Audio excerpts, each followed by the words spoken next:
excited. I'm excited. Welcome, everybody. We're back. Season Yay! 2. Season 2. We're back, baby. I'm so excited about this. So this is our special That- series. Yeah, that's probably what Lestat said. He's like, he opens that coffin and he was like, I'm back. We're back, baby. Talking about vampires, and I think you were right, but like all of you guys saying that it's a slow start to get into season 2. Yeah, and it's only because I feel like it's only because it's framed so differently from season 1. Like there's also just less Lestat, which is so hard for my heart. It's a bummer. But yeah, it's just like it's the same show and it's still moving in the same direction, but like we're narratively like being fed something completely new, and so it's hard to kind of just like grasp it and jump back in. Yeah. Yeah. And also, I mean, we're in Europe now, so a little bit scene change. Like you said, the actress for Claudia is different. Yeah. Which I didn't hate as much as I thought I would. Yeah. I like them both. Her character. Yeah, right. No, I like both the actresses. I might have said this on the last one, but I never miss the season 1 actress in season 2, and I never miss the season 2 actress in season 1. And like there's some times where I think, oh, how would Bailey Bass have done that section, or how would Delaney Hales have done that section? But like I'm not like actively wishing it was the other actress or something. And also Claudia has grown up. She's in her 30s now. Trying to think what age she said she was in well, she was born in 1903, and so she's almost in her 40s. Yeah, late 30s, 40s. Yeah.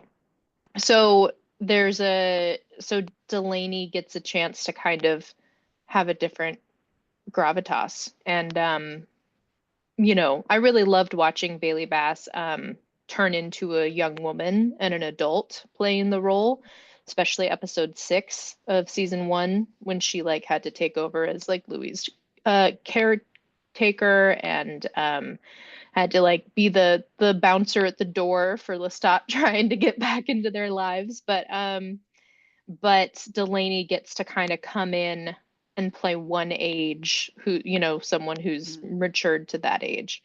So yeah, I've liked that very much. Yeah. Hey, where's Stacy? Should we address that she'll be with us in a sec? We're missing Stacy is coming. She is just running late from work because I guess that's important right now. So I guess people work while the vampires she needs are on. money. Yeah, I get it. But she is racing home because she is excited to talk about this. Her and Ivy already watched these episodes, so they're ready to go. Yeah. Exactly. Man, oh man. Yeah. I think like you said, I think it's like a good slower transition. Like it sets the stage. This first episode they're in Romania is where they kind of start off with Claudia. And I think even though it is slower, it's a good introduction to kind of get you into the second season, and it's right. Yeah. Well, and it's like because there are 15 episodes in the first 2 seasons, this is the hinge episode. And like, so everything just hinges, and then we veer off into the next part, so it's a very transitory episode.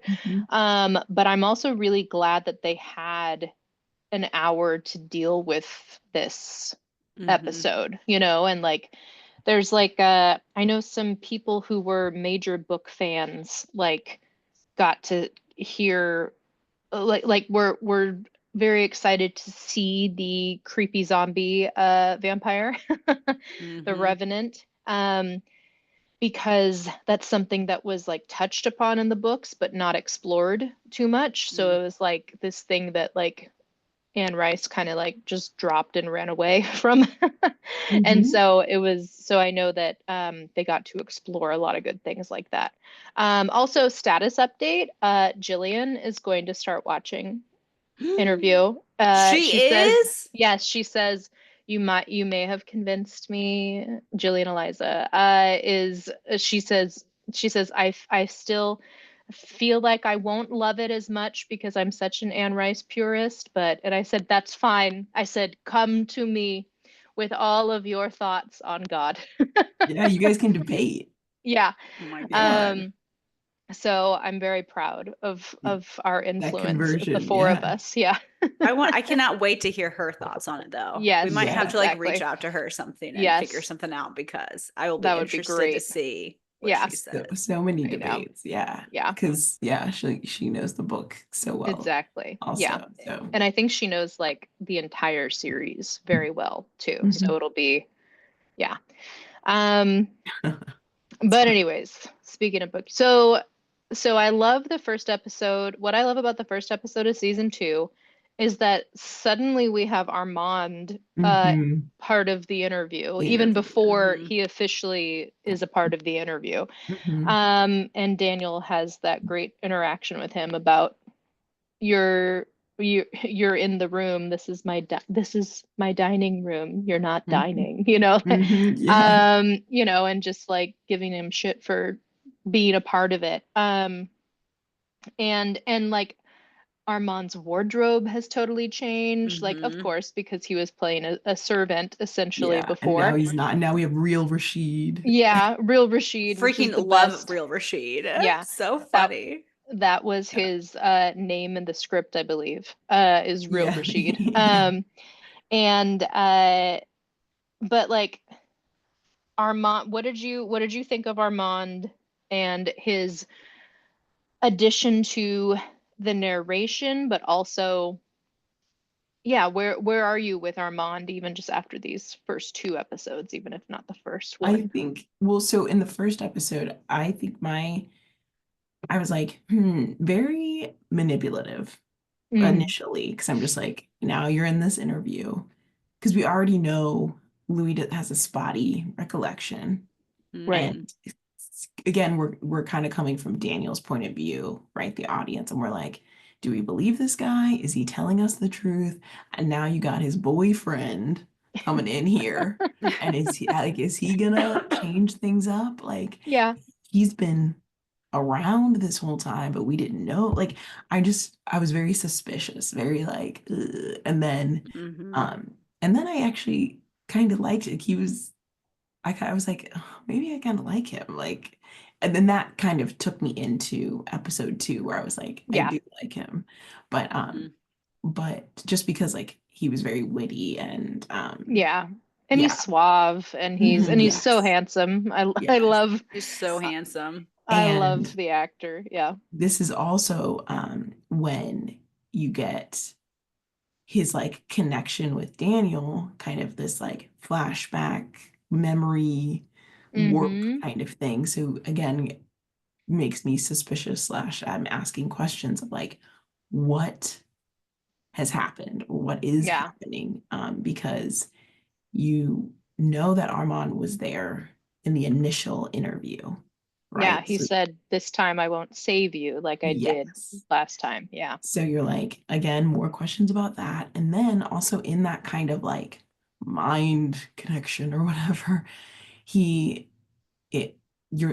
saying to yourself, like, is this a memory? Is he like, we know he has, flying powers, but does he have like more? Is he like imprinting something on him? Is he just like, I don't know, like what was going on? Or like, is he, or was that something that he like manipulated or erased from Daniel's memory in the past? Like, I don't know. So lots of questions going on there. But I loved it anyway. And I like Armand. Yeah. So, yeah. He's I mean, like, it's so what big shoes to step into, because you're like, Louis, like, not only is he like, here's my new boyfriend after I kicked Lestat to the curb. Yeah. Literally. But he's yeah, literal curb. But he's also like, this is the love of my life. And so you know, I feel like you're on the defensive with Armand all of episode 1 at least, because you're like, who is fine. this guy? Yeah. And then by episode 2, starting to see their romance and their courting. meet cute. Yeah, their courting is so sweet, and like very like kind of the same thing that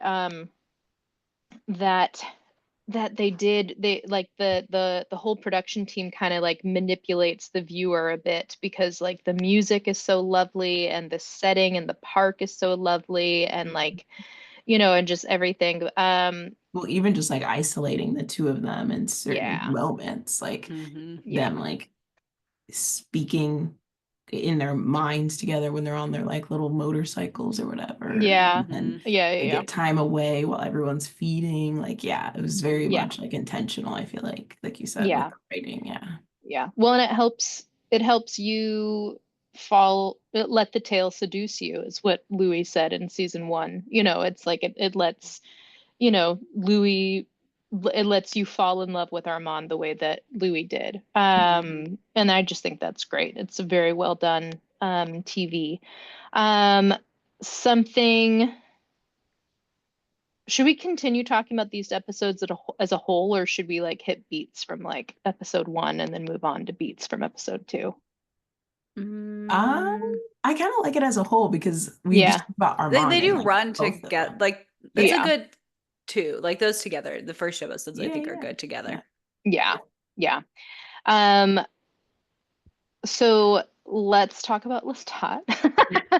Please. Okay, before we go leave Armand, I like again kind of talking about them like kind of courting or whatever. I thought it was really cute when they were like the first time that they like spoke to each other, like kind of like you said in the park, and they like kind of almost cut themselves off talking about like the first words they said to each other. It was just so cute, because it again just speaks to their like romance and how like almost I wouldn't say in love at that time, but like infatuated they were with each other, right? Like, just who is this vampire that I don't know? Like, he's, you know, and they're both so guarded. They're both so guarded. Like Louis is cruising in the park, like he's looking for something, for someone, but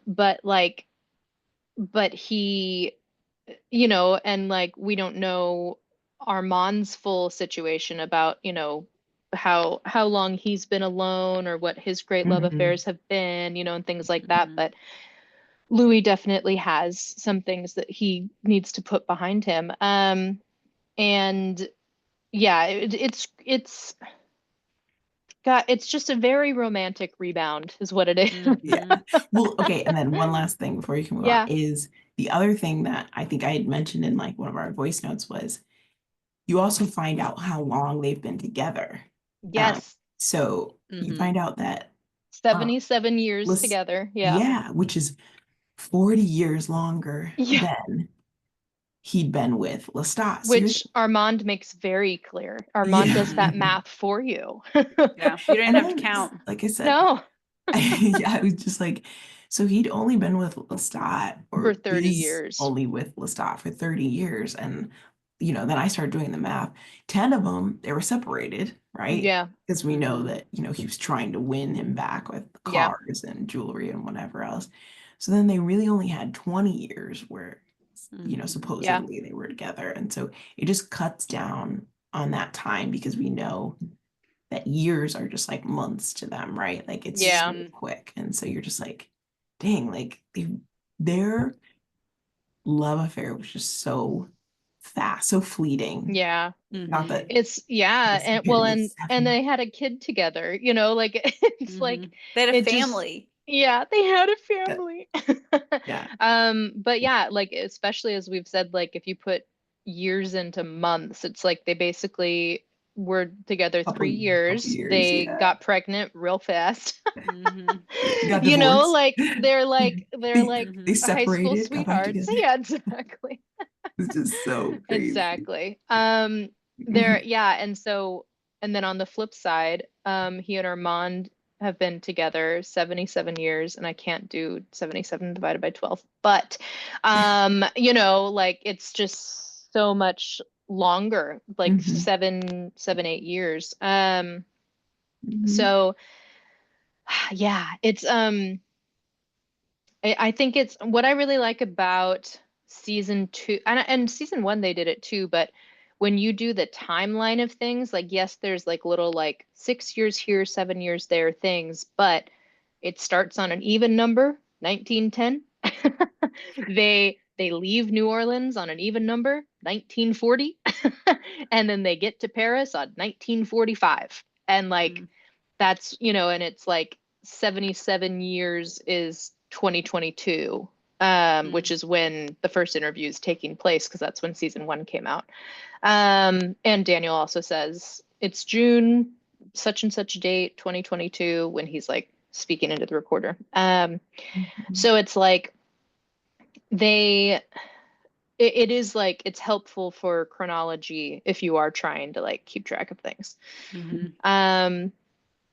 Yeah, there's so much that the show skipped about Louis and Lestat's relationship that like either, you know, just because how do you put 30 years into 6 episodes, you know, but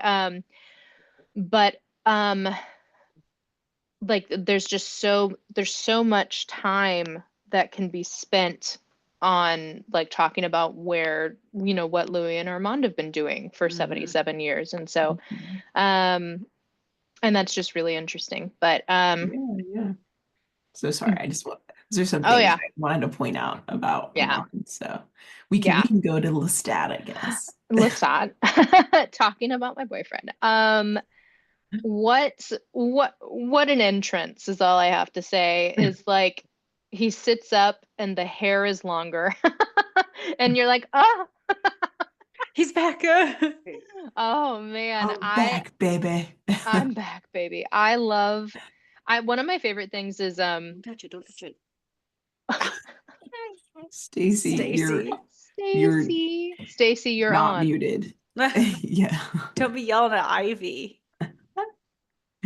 All right, Stacy, Julie, whenever you'd like to pop in, please pop right on in.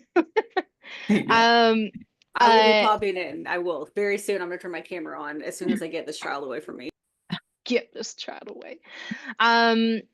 No, so Lestat, I feel like one of my favorite things is that we just grow the hair out and we don't say anything about it. But there is like some very funny, you know, memes and like little fandom theories of like, damn, Louis really didn't want to admit how hot this man was back in season 1.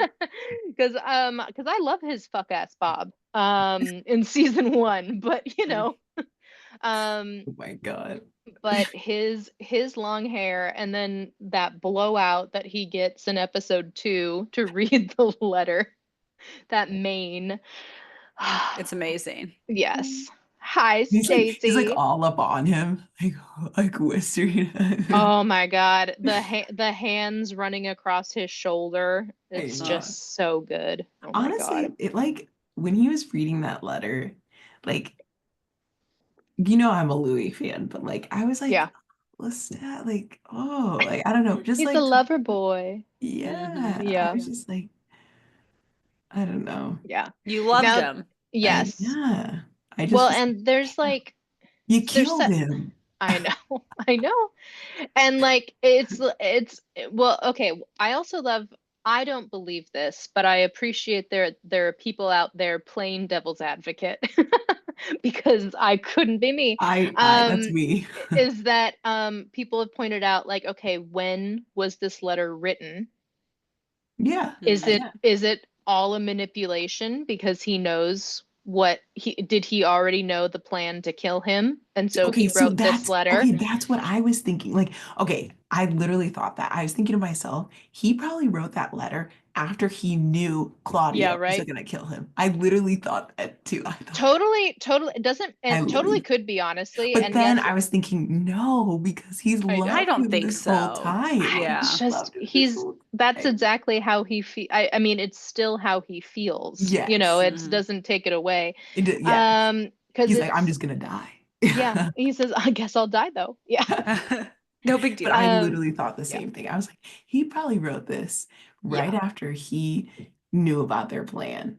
And I'm Yeah. like, but it still doesn't make it any less like heartwarming. No. But There's like a anyway. little manipulation about like, do not seek vengeance on the Yeah. persons who did this. You know, like let them wither from within. You know, there's still I some of love the that, but like drama. I know. But honestly, if you take away the idea that he might have written that like as a manipulation once he knew, like what a fucking love letter. Like what a like and just and like the idea that he would possibly assume that Louis would be angry that someone had killed him, you know, and Yeah. like want to seek revenge, you know. Yeah. Mhm. That, you know, is just like um so yeah, I love it. Yes, that was But amazing. yeah. Did your heart start a fluttering when his hand came into frame to grab the letter? Because definitely like Louis like opens the letter to read it and Sam Reed's hand with his nails comes into No. frame to grab it from him. I'm like, "Oh, thank God." Thank God. No, so honestly, it wasn't for that. I started getting like anxious when this was back in the first episode when Louis is talking to Claudia and he's like, "It's you and me and you," and then he's looking Oh, over and it's Lestat right yeah. there, and I'm thinking to myself, he So ain't picking you, girl. He ain't picking you. He's picking exactly. Lestat every time. Let's go back to that Can we go scene. back to Yes. that? Because I was gonna say I have some. Oh, Uh, Toby. Look at all the yeah, like babies. that's what I'm thinking. I'm like, that is the epitome. Like, I love that it ended on that because I'm like, that's the epitome of this whole fucking show. He It ain't picking is you. He ain't picking you, I girl. know. Doesn't that make your heart break a little bit for Claudia in that scene though? for No, Because fuck that everyone. bitch. yeah, But on, everybody yeah, right. involved. Chanel still not a No, Claudia stan. It's so great. Um, I no, love but like Claudia. for every, but I'm not necessarily with Chanel, but I am not a mom. I do not want to be a mom. So when children are brought into relationships, I'm like, oh God. Here we So go. you know, so I don't empathize with Louis in the same Stacy. way. I Stacy don't. agrees. Stacy, And she's a mom. they're babies. Oh my God.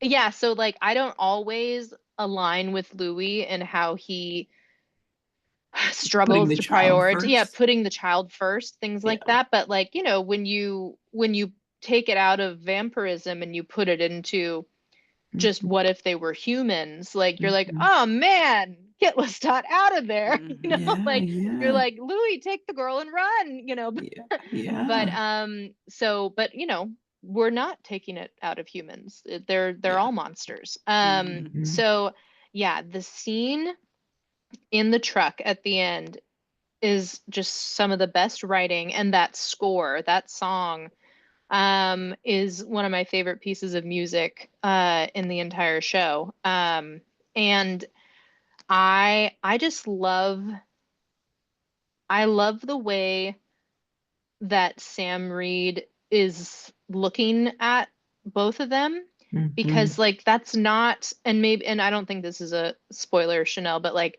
that's not Lestat.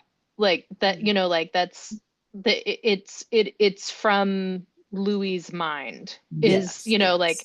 that's Yeah. kind of implied in the uh not the graveyard, but the Yeah. warfield when they find, you know, Yes. Yeah, yeah. he says I was like gonna say throughout it's the whole yeah, episode. Yeah, yeah. it's like you're Um, not really here, I'm just fucked in the head, is what, you know, Louis and says. Yeah. yeah, because at the end of the episode, the actors were kind of talking about it. And what did they say? Yeah. They called him Is it Dreamstat? Dreamstat. Because Yeah, that's, yeah. yeah, yeah, yeah.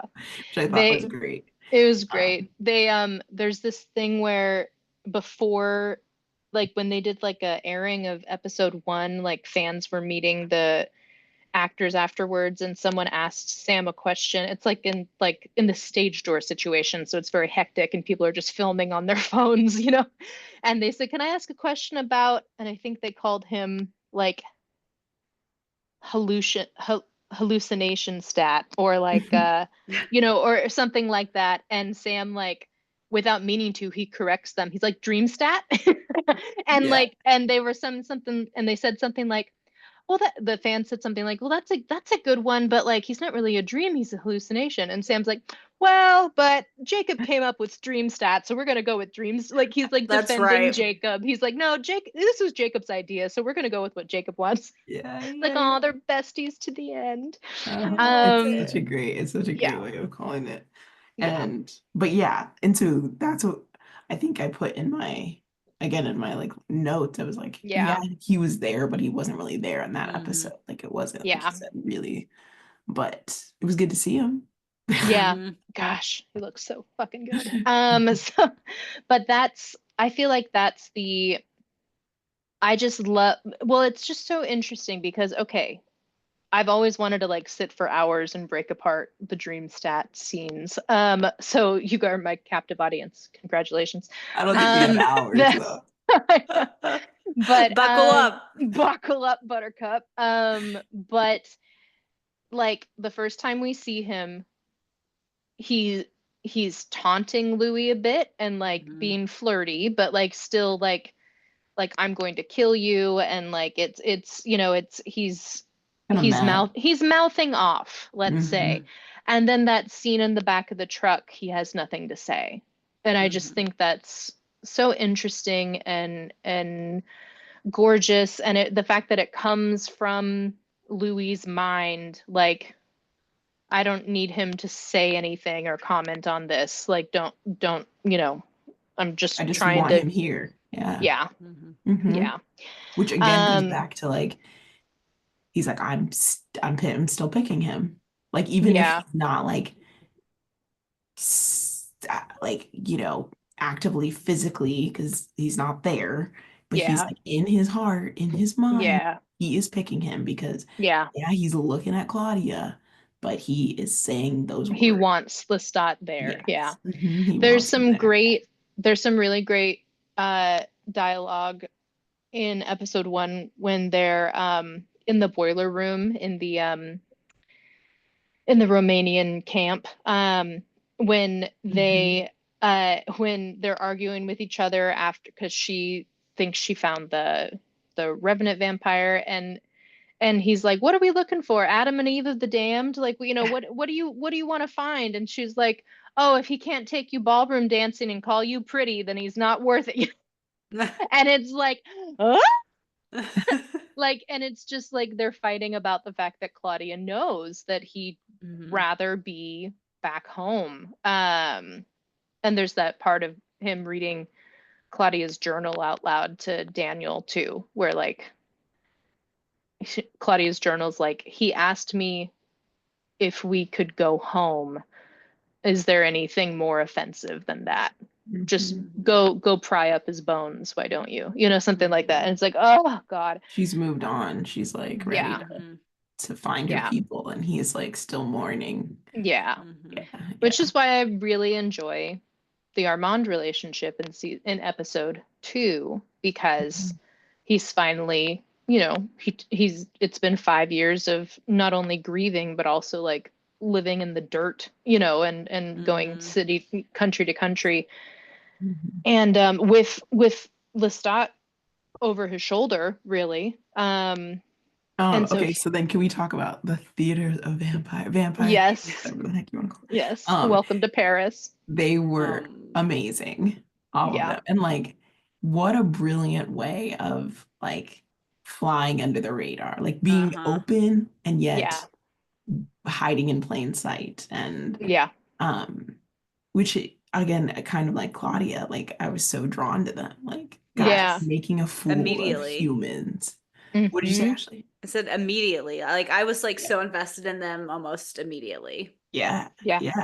Like just like so theatrical, and you know, obviously they were bringing in not only vampires, but humans, which was like their prey, but it was just so well done. And yeah, and then, you know, obviously it was what not only what like Louis needed in finding like Armand, but like what Claudia needed. She's like, I want to find other vampires and like wants a family and friends. And so it's just this like perfect blend of like what they actually needed. For, at least for right now. Right? Exactly. Yeah. And then I just fucking knew it. Like, like our founder. Please look over and it's him painted up on the wall. And Isn't that the most amazing painting ever, though? It is. Like, I need it for my house. They actually, I think they do have it on the AMC website, like not as a painting, but as like a you know, a mug or something. Yeah, right. I'm getting it. Yeah. Oh my God. It's so well, and you're the same as Daniel. Daniel's like, I should have seen that coming. That's how I felt when I watched it. It's a theater. He fucking loves theater and the stage. Like, of course, this is his idea in Paris. Yeah. And then Daniel with his telenovela bullshit. And I was laughing out loud. It's the Passions theme song. Yeah. I know. Oh my God. I was getting too comfortable in the story. You know what I mean? Yes. No, that's such a good point. You get so comfortable because you're drawn in by Ben Daniels' amazing performance. And also like with like the love story between Armand and Louis, like everything was just drawing me in. Yeah. And it's like, wait, we forgot who the main villain was. You're like, hold on a sec. Yeah, exactly. Someone's missing here. Yeah. They definitely got me. Yeah. It's such a and then you also learn that like what I love, Daniel's like, wait a second, so that meant that you knew Lestat first. He's like, yes, and I also was briefly with Lestat. And Daniel's like, you both fucked Lestat. And I'm like, this is when I fell in love with Daniel forever, was this scene. It's just like amazing. Yeah. When you're both when you're like, Daniel, yes, keep asking the questions. I need to know. God, it's so funny. But then, yeah, it was just, again, this, you know, kind of goes back to what we were talking about. Then you're like, Armand is like obviously interested, Louis interested, and they have this little love story.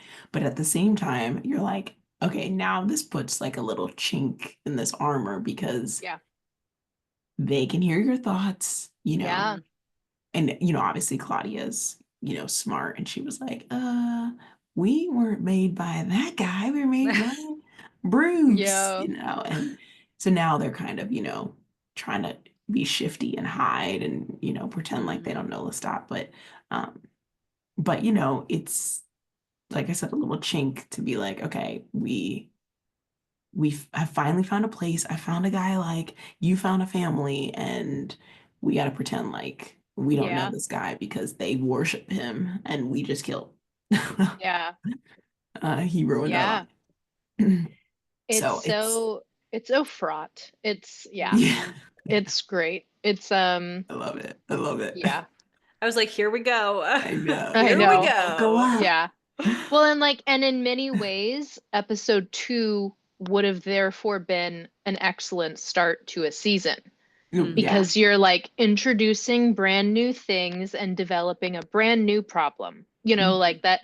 So like, that's why I think episode 1 is harder for people to get into, because it's like intermission. Like I said, if it's the 15th, it's the episode 8 hinge episode of a 15 episode arc, it's intermission essentially. Definitely. And so because it's the problem I was going to say is, when you were talking about the Revenant vampire, it's placed and resolved in one episode, the problem. Right?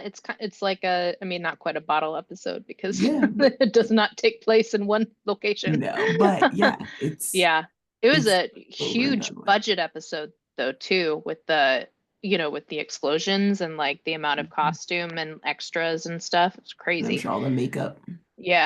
And stunt work and stuff.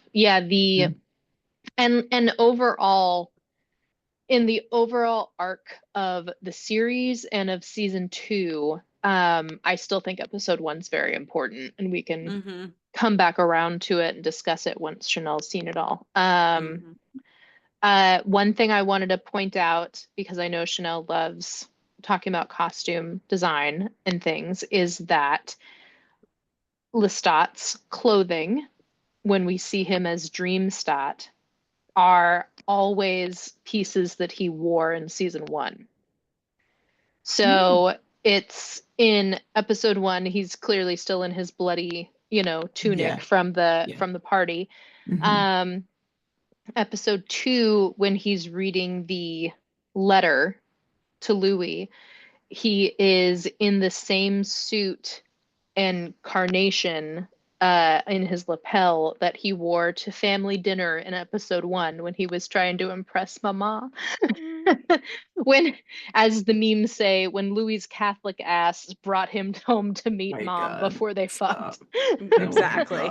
I remembered like seeing a flower on his shirt, but I didn't know that was the exact outfit. So that's awesome. And so it's just like, it's interesting to think about like, oh, why was that chosen for that? And but you also think that that's also therefore the same clothing he was wearing when he bit him for the first time, and they floated, without the carnation, without the green tie and all. He'd like taken off his layers by the time the threesome with Miss Lily was getting started. But that's all. Yeah, the Golden Globes, the only Golden Globes that matter. But so it's just like fascinating that is what Louis would like to see him in during this moment, so another fun thing about costumes that I love is Louis's little Parisian wear with his little neck scarf and his holding the baguette. I'm just like, I know him being a photographer is just killing me. Oh I love that so much, though. So it's awesome. Such a good hobby for a vampire to have too, like very symbolic. Yeah, and just you watch people, you don't interact with them, and and he even talked about it, just like holding a piece of time when like his life is like limitless, like time basically means nothing to him. I just thought that was super interesting. So lots of symbolism in that. So it's just awesome. I love it. But he's definitely getting into the Parisian vibe. I love it. Yeah, he's the stereotypical Parisian tourist, but perhaps he is the root of the stereotype. That's where we're getting it from. He started it. Yeah, he is the original Parisian tourist. Vibe. Vibe. I love it. One other thing from episode 2, present day, when that's what I want to talk about too. Oh, okay.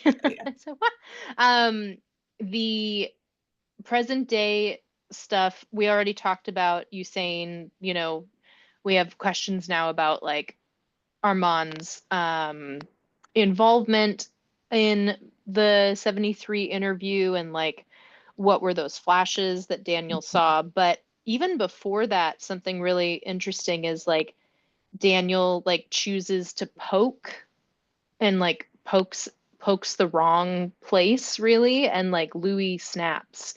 And I just think that part gets kind of like overshadowed with the fact that Armand is suddenly in Daniel's head, and what's that about, that whole like little scene was so quick. And it's so tense too. It's like Daniel's doing the same thing he's been doing for weeks, or however long they've been chatting, of like, poking too hard and making fun of Louis to his face. And Louis like snaps and decides to like turn Daniel's own failed relationships against him.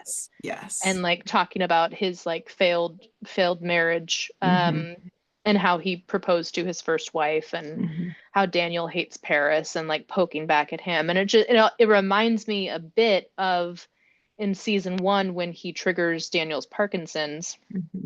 And Armand has to come in and place a hand on Louis's shoulder to get him to like stop, essentially. And it's like this like Louis kind of being a loose cannon thing is just a really interesting take that also like it's something that's fun to pick up on rewatches because Louis himself would never call himself a loose cannon, and he is the one telling the story. So when you see these things happen in present day, when they're not from Louis's POV, they're just what the viewer is seeing. There's like evidence stacking that Louis is a loose cannon, and I just enjoy it. I do too. I love an unreliable narrator. So sign me exactly. up. Yeah, exactly. Especially because like I had to watch that scene multiple times. I'm like, what's happening? Like it's so quick. And then I'm like trying to pick up on like again that like weird memory scene or whatever was going on in Daniel's mind or something. But yeah, it definitely was triggered by Daniel starting, like you said, kind of just poking, asking questions, and then Louis getting upset, and then Armand being like, well, I have to step in. But the only way I feel like I could step in is like, again, manipulating this situation, however that is, which I still am suspicious about. But yeah, it was a lot happening in that like 30-second span. Yeah. Which is very interesting. But totally. It's the second episode I definitely liked more just because there was a lot more happening, a lot. But they were both good episodes and like make me excited for the next 2 episodes. Right, I'm watching 3, 4 next. Yeah. Okay. Yeah. But then after 3, 4, it's like 1, 1, 1, 1, 1. Okay. I just want to make sure I like the order. Okay. Good. I think it's after episode 1, there's like that like little 15-minute or whatever, like after the episode. I think they speak to it that originally didn't they get more episodes than planned, and that's why like the first episode got to be what it was. I think it wasn't originally planned as its own episode, which after I watched that, it made me like the first episode even more because I just feel like we got to see more than we would have because they got more episodes.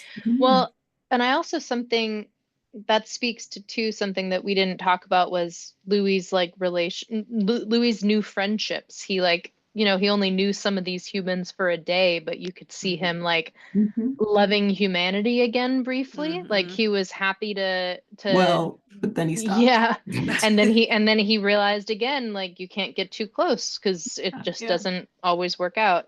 But you're right, for a second he did. Yeah. So there's Morgan, the reporter, the journalist, and like he was like striking up a friendship, and he was and like he was enjoying like dancing with people, listening to music, drinking with new friends, and just like I also think Louis was flirting a tiny bit with Morgan, but that's neither here nor there. But I agree. I think so too. I think Louis was enjoying having a friend who wasn't his daughter around, and like I also really like that actor. He was on The Gilded Age on HBO. He was, yes, I love that show too. So he plays like not Oscar Wilde, but essentially Oscar Wilde. It's very funny. But so I just really like him. And I think his character is gay on The Gilded Age. So in general, I was like, Louis, take a chance on a stranger. Have some fun. Exactly. But to that point though, Ashley, with the idea of just like being able to expand the episode and have it be its own thing. We got these like really great moments of we're not just like hopscotching over Europe. We're here's like a screenshot of what some of that was like in a way. I loved it. It just is sad that then he's like, I know humans they're so messy.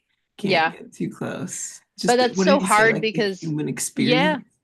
Yeah. He was like, it was something like you can't get too close, and like our future was in the woods, that type of thing. And so it's just sad because like there's nothing they could have done, like they could have like shown themselves to be vampires and helped and then had to just go like or kill everyone, or it's like I know they really couldn't have done anything, but it was it was just not a good situation. Yeah. I did love the brief like glimpse of that like after World War II, where Morgan is like staring at this American and just casually says like, are you a communist or are you a deserter? Because there's really only two things you could be if you're just chilling here. And it's just like such an interesting like, like they're like, what, it's like, what are you doing here, my man? But like there's a third option. He's a vampire. Exactly. On the Yeah. I know. Yeah. Little does he know. Yeah. I also liked again, we see Louis' memory / unreliable narrator with kind of talking about Claudia, like was she sitting there? Had she left? Like what? And I was like, what's happening? I mean, obviously it got like resolved and it ended up leading to like the Revenant vampire, but I thought it would relate to like the whole story more. I mean, we know he has memory issues anyway, but like I feel like you're so right. It's like such a great, it was like the was it raining bit from season 1. Like, was it raining? Is there a reason why his boots would have been muddy, and like Louis, it's like a way for the audience to be like, oh yeah, he doesn't have a good memory. Or he isn't a reliable narrator. It's just like little hints to be like, you can't trust this guy. Well, and then Louis remembers later that Claudia can dream is like one of his big revelations, and he cries, at the idea that like Daniel actually gave him that back. Like he's been taking it from at face value from her diary. Like Claudia didn't dream, and that bothers me. Like because she said she didn't dream, and that just really bothers me that she didn't. And it's only through telling Daniel this story that he regains the memory that he found her dreaming one night. And so it's like he feels like he got something back. And it's just like, and that was one of those parts where like Daniel kind of like the viewer is like, why are we crying? Like, what's wrong with you? Like, dear, what's happening? And like, but like Louis just crying, and Daniel's like, well, if you want to take that break, we can take a break. Like he's being kind for like one of the few times, he's like, we can take a break. We can rest. And it just like, it continues to speak to like, are the two of them getting closer? And like, like are they both getting something out of this relationship in a way? And just really sweet. Yeah. Yay. Well, I'm excited. I'm excited for the next. It's been hard not to watch the next few episodes. I know. So just gotta stop because I just don't want to mix it up. I'm already mixing up 1 and 2, so I know. So, now I can binge them. Yeah. Binge the heck out of them. Okay. You have to let me know when you're gonna watch them because I want to watch them when you do. Yeah. I will. Sometime this week. I'm trying to think. Probably Thursday. Yeah. I'm gonna do that. I got no plans after work. I'll just be watching it with you. Okay. Yay. Well, perfect. Stacy popped in for like a second and then she had to be so. It was a little chaotic. I think there's a lot going on. Yes. Sounds about right. But yay. Okay, thanks everyone for listening. This is amazing. Thank you again, Julie. Thank you for having me. Always. Always. Yes. And have a good night, everyone. Yes. Bye. Bye.